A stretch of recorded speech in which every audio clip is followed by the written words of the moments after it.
Just here, past the tree, she said, pointing. You can park on the driveway. Eh? I replied, I thought I was just dropping you off. I pulled in anyway, but left the engine running. She grinned at me. I thought I'd offer you a coffee. Come on in. Cool. We'd been dating for a while, but this was the first time I'd seen where she lived. It turned out to be a large detached house in a quiet part of town. So large, it turned out, that you could almost fit my flat into her main reception room. She settled me down in the lounge while she went into the kitchen to fix the coffee, and, as you do when in a room for the first time, I gazed around at the decor. I'm afraid I'm no great talker, and I always keep an eye out for a couple of conversation pieces to help fill out any potential awkward silences. Mary was getting used to my ways and seemed to be quite happy with the occasional companionable silence, but old habits die hard. One item that did catch my attention was a sepia photo of a rather severe-looking lady in an old-fashioned dress with a big elaborate skirt and a tight narrow-waisted sort of jacket arrangement. Victorian, maybe? I'm no expert in these things. I picked it up to take a closer look, and as I did, Mary came back into the room. I carefully put the photo frame back where I had found it, and apologized for poking around. The sepia tone caught my eye, I said. An ancestor? She put the coffee down and picked up the picture. Looking at it herself, she answered. No, it was taken around 4 years ago, just before my husband was killed. I told you about the accident, didn't I? I nodded. The poor man had been killed in a road accident. One of your amateur dramatics friends? I asked. I knew Mary was quite involved in the local amateur theater group. She looks a bit scary. She smiled. Half right. Yes, it's Amdram related, but not an actress. It's my husband.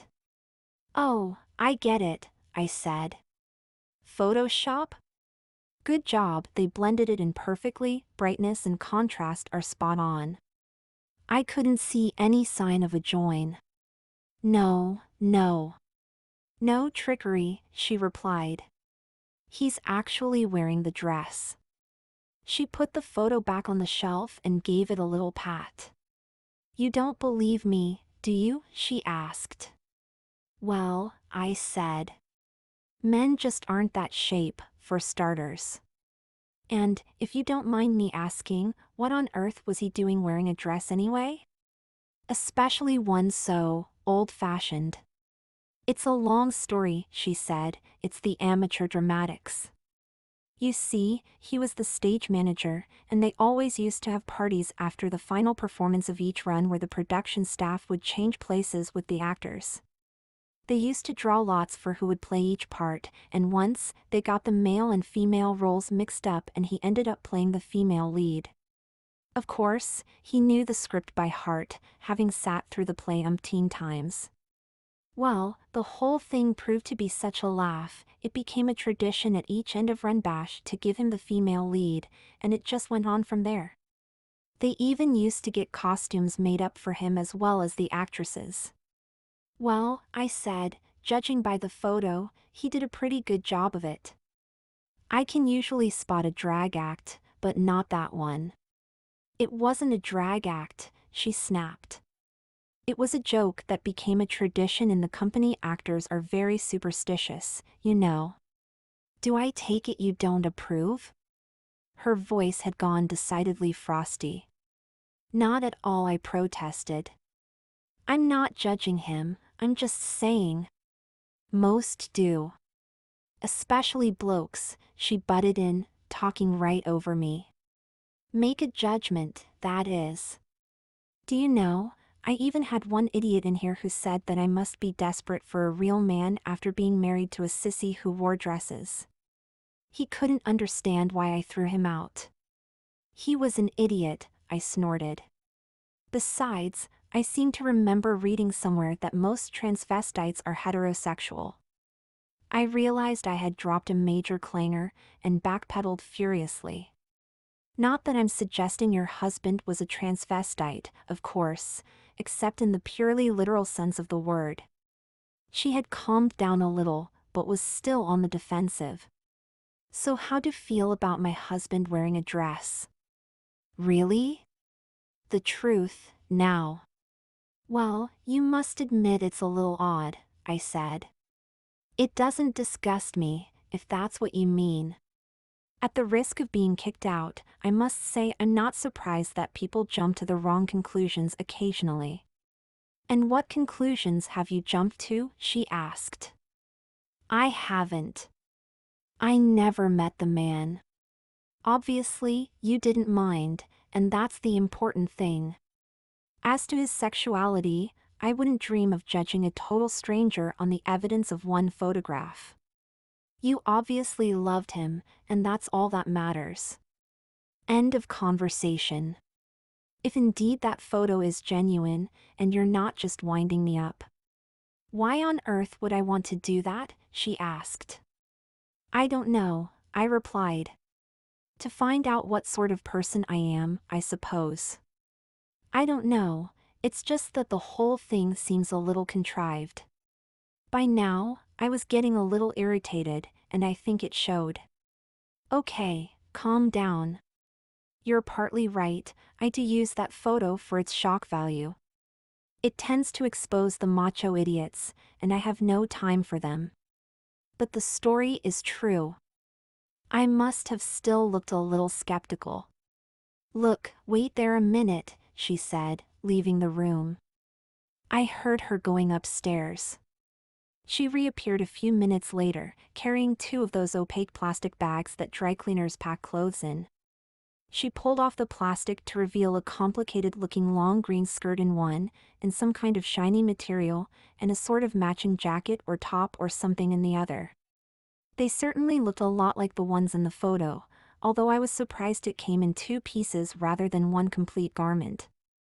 Surely that was a suit, not a dress? Whatever. She held them up against herself. See, she said. Well, it certainly wasn't made for you, I said, you'd trip over the bottom.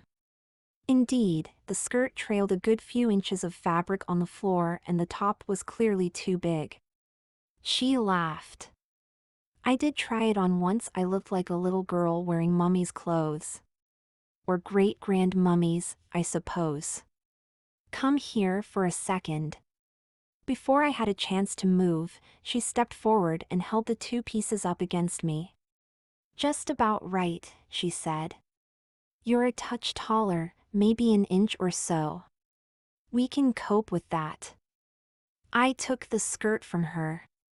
Gosh, that's heavy, I said, and it was. I turned towards a full-length mirror and held it up again. You're right, it is long enough for a man. This is quality satin, that's why it's so weighty. None of your acetate rubbish, she replied, studying my reflection. You know, you're around the same build as my husband was. I really do think that outfit would fit you quite nicely. Fancy trying it on? Well, it's not really my color, you know, Ducky, I said, using my best pale pink voice, instantly regretting it. Oops. She gave me a hard look, but decided to let it go. Oh, come on, it'll be a laugh, she replied. Phew. Got away with it. That's just it. You'll be laughing and I'll feel ridiculous, I said. Not my idea of fun. What's the matter? She demanded. Feeling sexually insecure?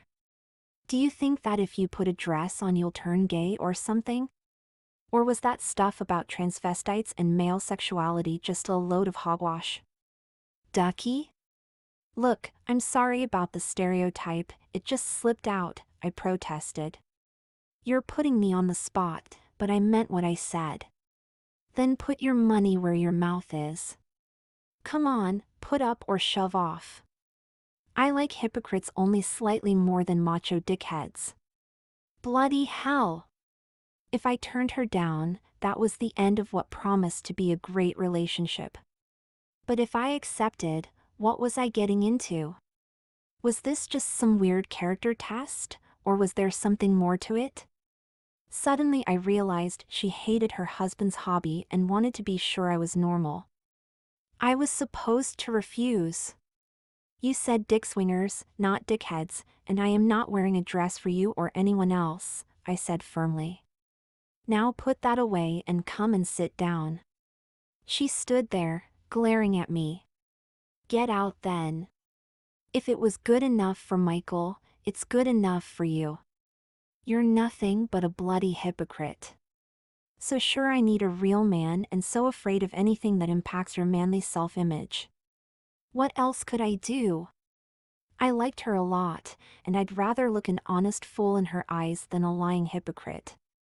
I took a deep breath, and with a long look at the dress I said okay. I'm sorry. For the record, I'm perfectly happy with my sexuality, thank you very much, in a dress or not. So you'll wear it, then? She asked. Under protest, yes, I replied, wondering what I was letting myself in for. Are you serious? She asked. You'd do that for me? If that would make you happy, yes, I replied. Let's say I'm doing it for us. For our relationship, anyway. Not that I think for 1 minute that it'll fit me, I'm just not that shape. She looked me in the eye, obviously assessing my sincerity. Had I blown it and jumped the wrong way? Suddenly she laughed. You should see the look on your face. You're wondering whether you've done what I really wanted, or if I've marked you down as an effeminate wimp. Well, am I? Or was this just mind games? I asked. Oh, I was serious, she replied. And no, I don't think you're a wimp, and yes, I'd still like to see you in that dress. But only if you really want to wear it. I don't want to wear it, I replied, but I'll put it on to prove a point. And if it means we can go on seeing each other, it'll be worth it. Now, let's get this over with. Where can I change? Why do you think they used to have ladies' maids? There is no way you are going to get into this outfit single-handed. Besides, she said with an evil grin, you said you weren't the right shape, that has to be rectified. There's what my husband called the underpinnings to go on. How do you feel about a little makeup while we're at it? My initial thought was to refuse, but then it occurred to me that perhaps the less I looked like myself, the better. I suppose if I'm going to get into a dress, I can't reasonably object to makeup. Where do we start? Okay, you start with a shave, she said.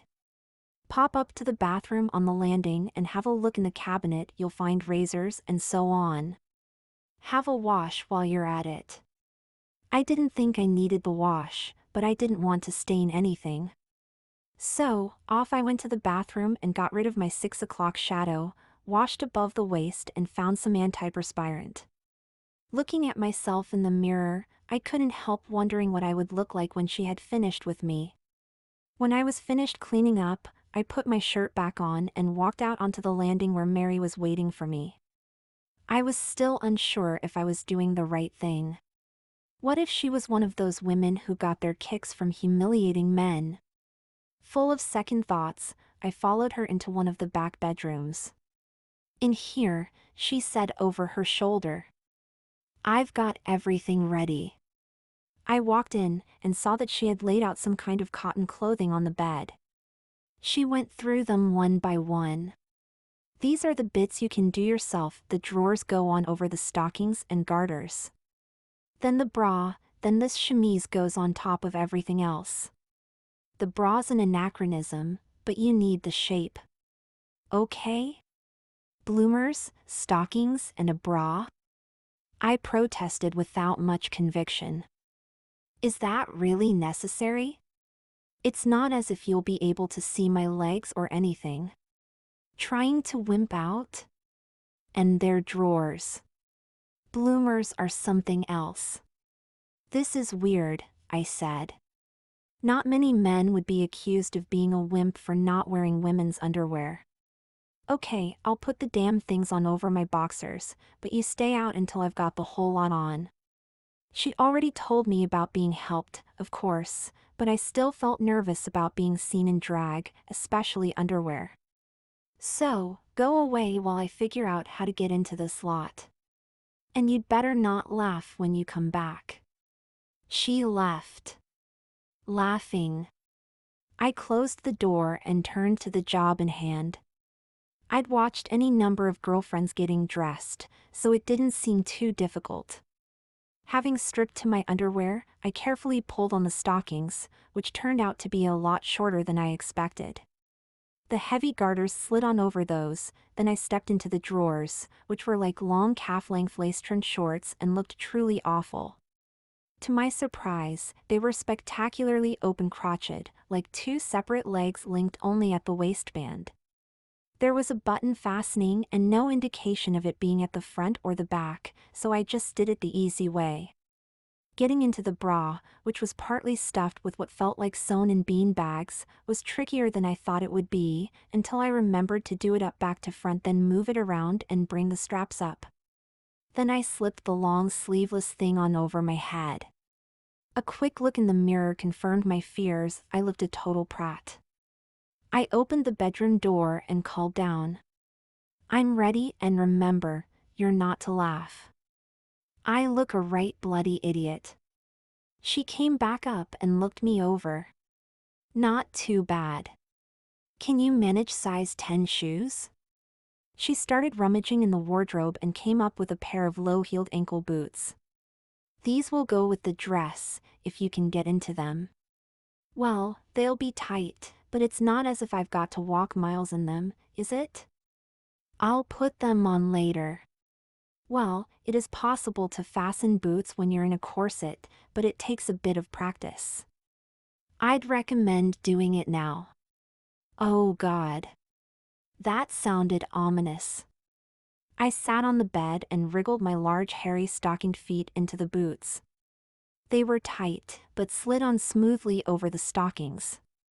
They did up with fiddly little buttons down the ankle that needed a sort of hooked tool to fasten them up. It feels odd, putting footwear on first, I commented. It's a trouser thing. She laughed. I suppose you're right. Then came the moment I had been really dreading. It was obvious from the photo and our conversation that there would be some kind of corset involved, but the thing she produced looked about as soft and wearable as an oak plank. This is where it starts to get strenuous, she said, taking off her sweater, which was an interesting display in its own right. I want you to stand in the doorway, with your arms over your head while I get this round you. Grab the door frame. I suppose it's pointless protesting? I asked. Yes. No corset, no dress. It simply wouldn't fit. Get over to the door. The thing fastened at the front with an array of little metal eyes that hooked over studs. That took a fair time to do up, since one eye seemed to pop off its stud for every two that were done up, and the rigid panels had hardly any give at all. Eventually they were all closed and I dropped my arms and squirmed the thing into position above my hips. That's not too bad, I said. I thought corsets were supposed to be so tight that women fainted and miscarried. There's a lot of myths about corsets. A properly fitted corset wasn't as hard to wear as people believe they were. You might faint, though I doubt it, and I can absolutely guarantee that you won't miscarry. Now, back to the door frame while I lace it. Oh. Properly fitted? Like this one isn't, you mean? Well, yes. But you won't be in it for long. Not that long, anyway. I went back to my position in the doorway, and she started to pull on the laces. It was like being gently but inexorably crushed. Surprisingly, because the thing was so stiff, it spread the pressure evenly, and the experience was uncomfortable rather than painful. Slowly, she laced it tighter and tighter, and I found I had to really hang on to the doorframe because she was pulling so hard. Finally, she seemed to be satisfied, and I carefully lowered my arms and felt most of the spare flesh on my chest settled into the bra, taking up what space was left by the beanbags. Good grief, I've got breasts, I exclaimed. We've just rearranged your man boobs, that's all, she said. That looks fairly good. She reached up and felt my newly created boobs, which was a strangely erotic sensation. A bit more in there, I think. We don't want the dress to be all baggy at the front. Excuse me a minute. She gripped the top of the corset where it cut into my chest and heaved down, whilst reaching into the chemise for the bra and grabbing a handful of flesh. Breathe out, she commanded, then as I complied she yanked the whole handful up and in. I felt another inch or so of my skin pull free from the grip of the corset, then settle into the bra as she released her grip. Thank God you haven't got long nails, I gasped as she repeated the procedure on the other side. She had another good grope, then started wedging tissues into what little space remained in the bra. By the time she's finished, I had an impressive pair of boobs carrying all before them, and a quick look down the inside of my top showed I even had a kind of cleavage, albeit a rather hairy one. Finally, with a bit of tugging she tidied up the part of the chemise that showed above the corset, fiddling with a ribbon that tightened up the neckline. She took a few steps back and looked at me critically. That'll do for the moment, she said. Feel like fainting yet? I squirmed in my corset and explored my new waist and hips, stroking with both hands. No, but there's time yet, I replied. Okay, we'll let you relax into it while I do your makeup, then I'll do the final lacing. Eh? Just another inch or so, nothing to worry about. And makeup too? You want to look like a lady, surely? Well, no, not really, but don't I suppose I can stand here with boobs and hips but object to makeup? In for a penny. The makeup turned out to be fairly restrained, in keeping with the role, I suppose. Again, the sensation was not unpleasant, and I found it quite relaxing. It was nice to be fussed over.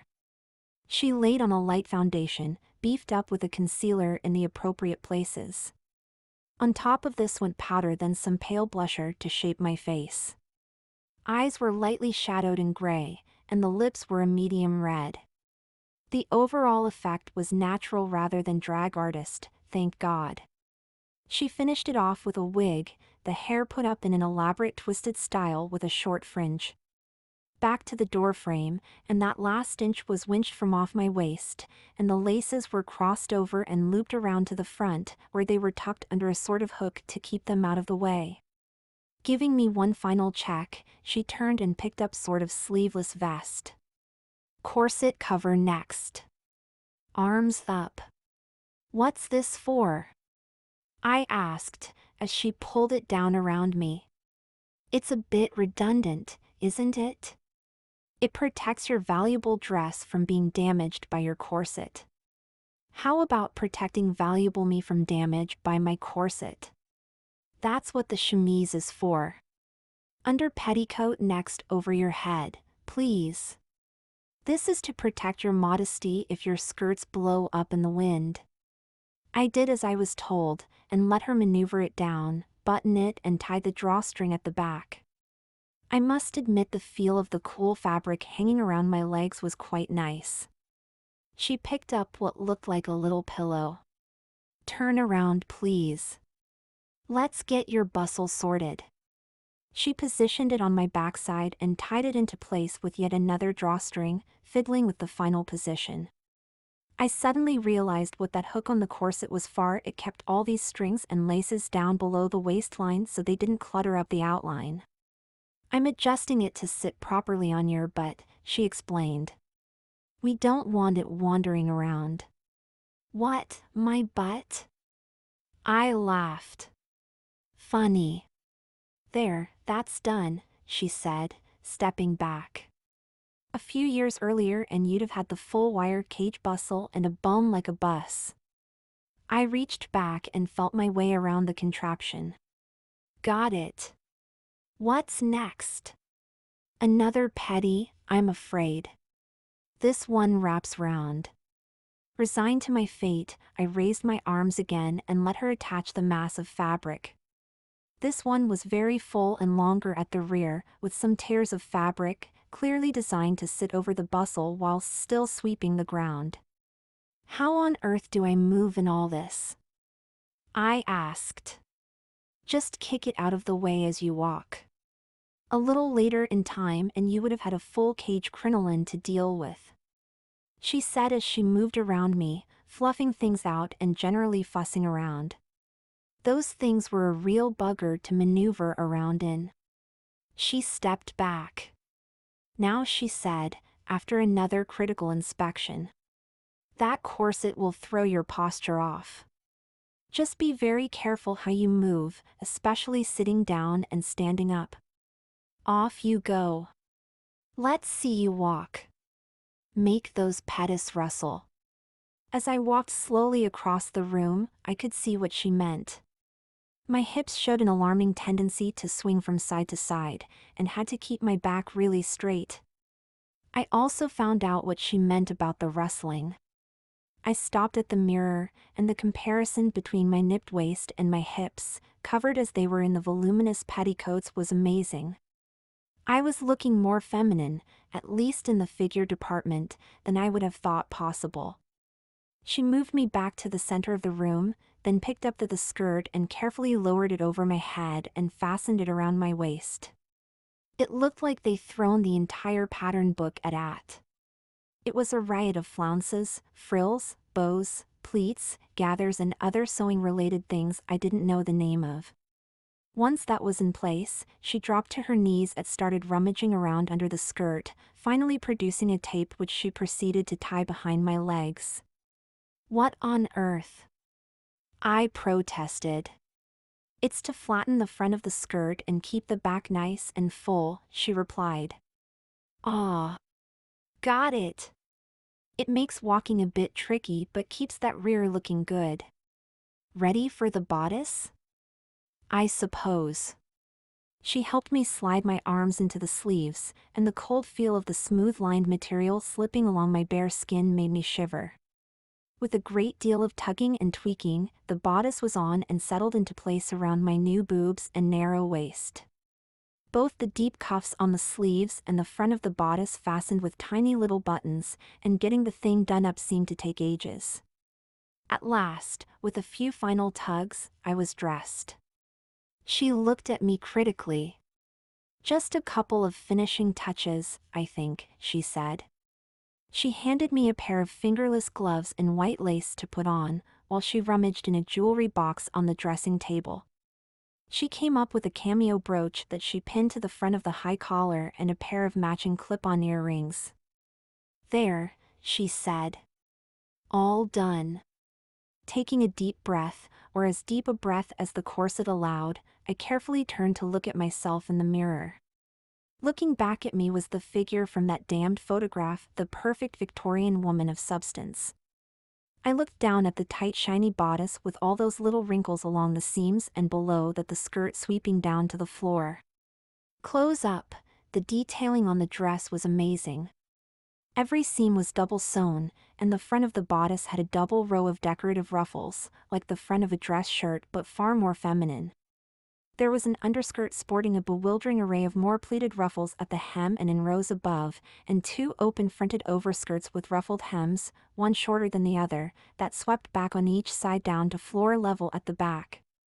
As if this explosion of fiddly bits wasn't enough, I also had a sort of frill, a peplum, at the waist that got progressively longer at the back, matching the lines of the overskirts and draping over the bustle.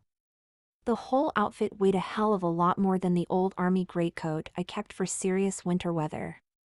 However many layers of cloth am I wearing? I asked. It's got to be pushing 10 around the hips, she said after a pause for calculation. Not counting the bunching of the pettis. How does it feel?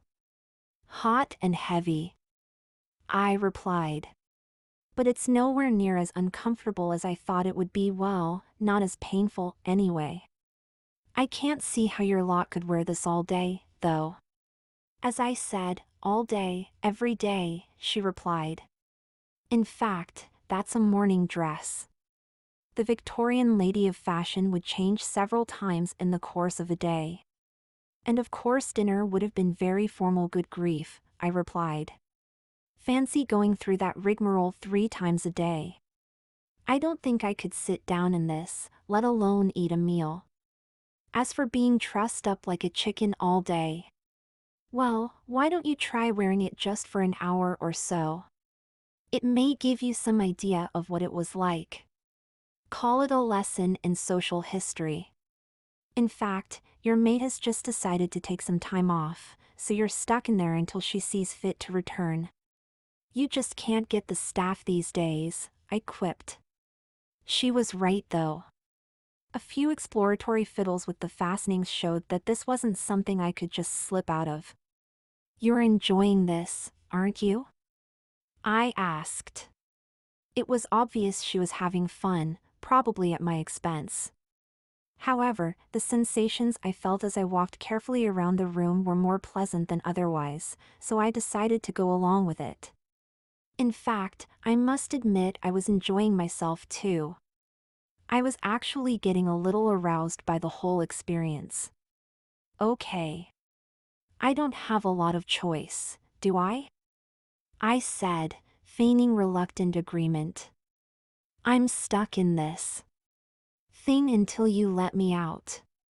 Besides, I must admit that I am curious as to how it would feel to actually have to live in something like this. If Queen Victoria could stick it for 70 years, I'm sure I can manage an hour. Shall we go back downstairs? Okay, but let me get in front of you. Just in case. Hang on a minute, though. She rummaged around in my skirt for a minute before triumphantly producing an ornate loop on a length of cord. Skirt lifter, she announced.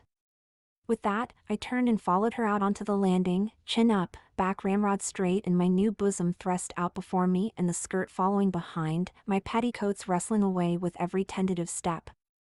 Then, raising my hems with the lifter in one hand and gripping the handrail like grim death with the other, I descended the stairs one careful step at a time. I was very aware of the corset and heels and the way they affected my walk, but I made it without tripping over my own hems and breaking my neck. Once safely back in the lounge, I shook everything out and looked around, finally sitting primly on the very edge of a dining chair. I was sure that the corset wouldn't allow me to bend enough to manage the couch without doing myself some damage. I realized that Mary was watching me from the doorway as I sat. What are you staring at? Anybody would think I looked peculiar, I asked jokingly. You look absolutely lovely, she replied. How does that feel now? A bit better, I replied, ignoring the absolutely lovely bit. Perhaps I'm getting used to it. Or just going numb. No, she said. How does it feel, seriously? In the light of a social experiment? Well, I certainly couldn't wear it all day. The whole thing is incredibly restrictive from the waist up. I can't sit down properly with this corset laced around me. Walking feels really strange with all this stuff wrapping itself around my legs all the time, and I doubt I could run to save my life. Probably why women didn't have the vote. They spent too much time dressing and undressing to get to the polling station probably, she laughed. Most fashion designers are men, after all. But you do look like you're enjoying yourself in there. You managed those stairs brilliantly. I was enjoying myself, but I wasn't about to admit it. Enjoying is a bit strong. It's an interesting experience, I suppose. Do you mind if I wander around? Sitting is a bit uncomfortable in this corset. Be my guest, she replied. Are you sure you're okay? We can get you out of it if you like. No, I said I'd try it for an hour or so, and I will. You have permission to loosen my stays if I swoon, I added, imperiously. As I wandered gently around the room and became more accustomed to the feel of the whole outfit, I realized I really was enjoying myself. Deep within the many layers of fabric swishing around my legs, I had a partial erection, and I began to wonder what sex in a corset would feel like. I carefully sat again, this time attempting the couch so that I could lean back a bit. A quick glance down assured me that there was no visible evidence of my arousal, which was hardly surprising given the sheer volume of fabric involved. We chatted for a while, a surreal scene if ever there was one. A 6-foot bloke in a Victorian dress making small talk with a woman wearing jeans and a t-shirt. "Would you like a drink?" she eventually asked. "I'd love one," I replied, absently smoothing the fabric of the skirt across my thighs, an interesting sensation through the multiple layers. "But I don't want to risk spilling anything on this. Besides, going to the loo is something I don't want to even think about." "Easier for you, you can stand up," she laughed. "I suppose so, but I doubt I could even find it under all this, let alone see where it's pointing." After a while I was up and wandering again, the combination of corset and couch having got too uncomfortable. Every time I passed that long mirror I looked at myself in profile, admiring my boobs and waist. If I was a girl, I'd fancy myself like a shot. "If you want to stretch your legs you can always go into the garden," she suggested. "God no, what if the neighbors saw me?" "They won't, I sunbathe out there in summer, and I don't have bikini marks." The poplars screen everything. I considered it, and finally decided against it. Even though I lived on the other side of town, there was still a remote chance that I would be seen and recognized. "Tell you what," she said, seeing my reluctance. "Just in case anyone is looking, I'll put on something similar. We can wander around pretending it's a dress rehearsal for another play. The old crowd still drop by now and then, so it's not that unusual." Before I could stop her, she ran upstairs. I started pacing again. This was more than I had planned for. I stopped in front of the mirror again, and found myself fondling my own boobs. Weird.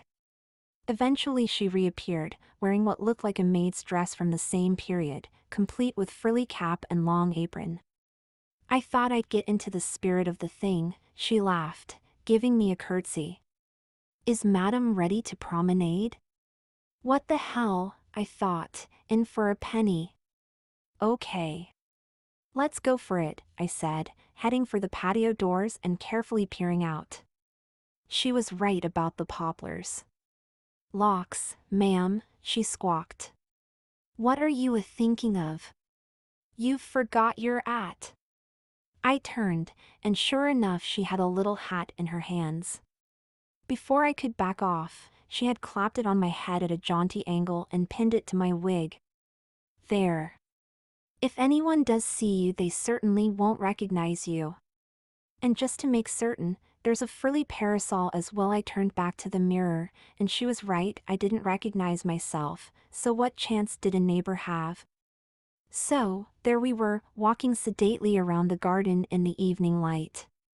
I knew that I looked a fairly convincing woman, and once I accepted that this hadn't wrought any irreversible change in my personality or sexuality, I was happy to remain as such for a while longer. In fact, I was beginning to realize that I wouldn't mind repeating the experience at another time. After a time, we settled on the little wrought iron seats on the patio. Mary fetched drinks, making a great show of serving me, and I sipped carefully, leaning over the table as I did so to avoid any accidents. "Quite the lady of leisure, aren't we? You look quite at home in a dress, you know." "Suits you," she said. Perching on the edge of the chair, I said, "I'll admit it's been interesting. I feel almost comfortable now, in fact. Let's give it another half hour or so. It's a shame to waste a lovely evening." "You don't want to take it off, do you?" she said. She was absolutely right. I was quite happy where I was. Well, I don't want to be accused of chickening out. And let's not forget whose idea this was in the first place. Rubbish, she said. That's a convenient excuse. I think you're enjoying it. I was curious about your husband, I mean. I wondered what it would feel like. Maybe so originally, but I think you're enjoying it for its own sake now. Come upstairs, I want to show you something. She went into the house, and I followed, still protesting my innocence. Getting upstairs was even trickier than getting down, but finally I joined her on the landing. In here, she said, walking into one of the bedrooms. It was lined on all four walls with clothes racks, each crammed with plastic-wrapped dresses. 2 productions a year for 15 years, plus a whole load of other stuff. All in the same size as the one you're wearing, allowing for changes in fashion. Now, be honest. Would you be interested in trying any of them on as well? Bear in mind I get to take them off you as well, which is even more fun. I looked around the room, and even through the covers I could see a huge variety of styles and fabrics. I finally admitted to myself that yes, I would like to try them on. All of them. I turned to her. Before I answer that, I need to know where you're coming from. This is hardly normal. Normal, she exclaimed. What the hell is normal? I love costuming and I prefer to put them on other people rather than on myself. For one thing, you can see them better that way, like having a full-size fashion doll. If I choose to put them on a man, and that man has no objection, where's the harm? No harm at all, I replied. Provided that it is consensual and there's no underlying motive. For example, I wouldn't expect to walk downstairs now and find a dozen of your friends had slipped in to take the piss.